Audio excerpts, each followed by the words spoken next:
बाबासाहेब आंबेडकर यांना प्रथम अभिवादन, तसेच धम्मानंद महादेवमूर्तीजी यांना वंदन। आज आपल्या लुंबिनी बुद्ध विहारामध्ये नालंदा मित्र संघाच्या वतीने शांतताईने जो संकल्प केला आपल्या वडिलाच्या स्मृतिदिनानिमित्ताने, तो संकल्प त्यांचा खूप चांगला स्तुत्य आहे।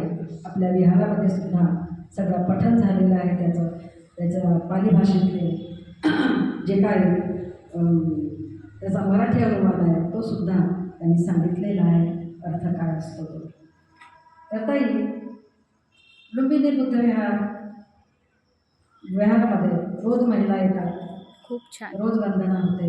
साधू असा साधू एकही दिवस जात नाही की आज वंदना झाली नाही किंवा अगरबत्ती मेणबत्ती लागलेली नाही। खूप छान। आम्ही पौर्णिमा तर चांगली साजरी करतो आणि महापुरुषांच्या जयंत्या होतात, राष्ट्रीय सण होतात।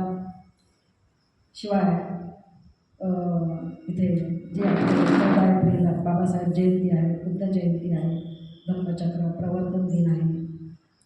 आणखी महापरिनिर्वाण दिनाला सुद्धा बाबासाहेबांचा महापरिनिर्वाण दिन, इथं सुद्धा आम्ही अभिवादन करत असतो। हां, आणि आम्ही 6 डिसेंबरला कॅन्डल रॅली काढतो। अरे वा, हां, शांती रॅली म्हणून काढतो आम्ही। साधू साधू साधू। आणि धम्मचक्राला सुद्धा आम्ही दीपोत्सव करतो। Very good. आणि परवाच्या दिवशी बुद्ध पौर्णिमा मध्ये झाली, बुद्ध पौर्णिमेला सुद्धा दीपोत्सव होतो।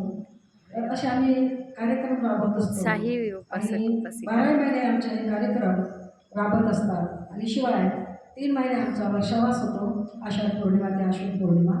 त्या पौर्णिमेनिमित्त धम्मदेसना इथं दर गुरुवारची आम्ही ठेवलेली आहे, भारतीय बुद्ध महासभा। हां, तर आता एक आपले वडील PG भोसले सर हे 3दा विहारात येऊन गेलेले आहेत। अरे वा, मी त्यांना आमंत्रित केलेलं आहे 3 वेळेला। साधू साधू। तर जेव्हा आम्ही बुद्धरूपाचं उद्घाटन केलं त्यावेळेस शिवली बोधी आणि ते दोघेही उद्घाटनाच्या वेळेला होते। तसेच आमचे समीर खोब्रागडे, माझा बहिणीचा मुलगा, त्याचा साखरपुडा सुद्धा त्यांनी केलेला आहे। तर चांगला परिचय त्या सरांबरोबर आमचा। आणि मी एकदा परत आणखी एकदा फोन केला होता की सर अशी धम्मदेसण्यासाठी तुम्ही या विहारामध्ये, तेव्हा मला कळलं की ते नाही, म्हणजे घरातल्या लोकांनी फोन उचलला गेला, त्यांच्या फोनवर मी नंबर लावला होता, तर नाही आहेत म्हणून सांगितलं। आणि नंतर मग पेपरला लागली होती, आपल्या TV मोबाईलवर व्हॉट्सअपला सुद्धा त्याची माहिती होती। बरोबर। तर सर आम्हाला चांगले परिचित आहेत।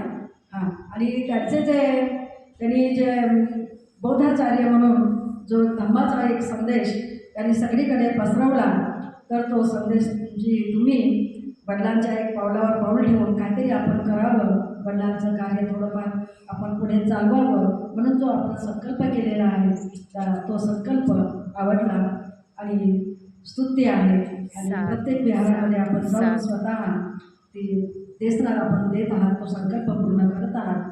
तर हा निमित्त मी आपल्याला चांगल्या अनंत शुभेच्छा देते। धन्यवाद। हां, आणि आता भंतेजी स्वागतावरून सुद्धा त्यांनी आपल्याला संदेश दिलेला आहे, तोही खूप छान।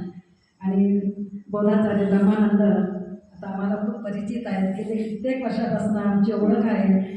तर त्यांचं तर कार्य महान आहे।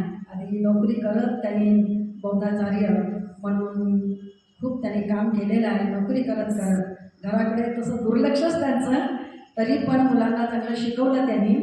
पण आता ते चिवर घेतल्यानंतर ते आता सतत इकडे तिकडे फिरत असतात, धम्मदेसना देत असतात। तर त्यांना सुद्धा मी खूप मनापासून अभिवादन करते। गुरुजी, आम्ही गुरुजीच म्हणायचं त्यावेळेला, आम्ही गुरुजीच म्हणत होतो। आता धम्मानंद महादेव झालेले आहेत आणि ह्या वयात मुख्य म्हणजे ते येतात, प्रवास करतात आणि प्रत्येक विहारात जाऊन धम्मदेसना देतात। हे काय साधी गोष्ट नाही आहे।